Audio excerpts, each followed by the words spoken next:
Hey guys, so in this example, we have non-farm payrolls release, which happened on the 4th of October. We want to try to do a better job of kind of documenting these opportunities that happen.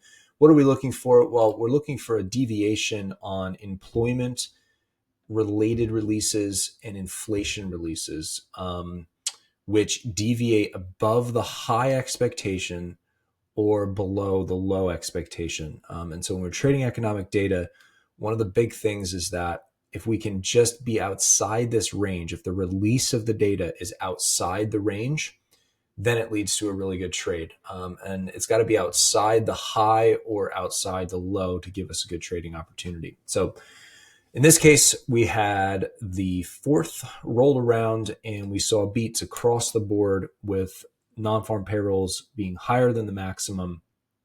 Um, the average hourly earnings above the maximum. And then we want most of all of the other prints to be released in line. So we don't want like these to be all positive and then these to be all negative. If you just get like one in there, that can be okay, right? So this is just revised down like four. It's like 118 and 114. It's not a big deal. So this is what happened. And again, if you get this information immediately, you can jump in.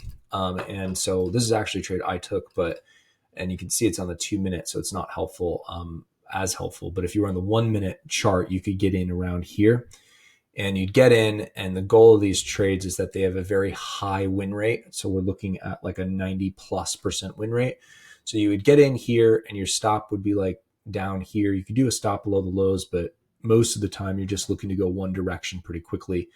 And that's what happened. We just continued to kind of go up.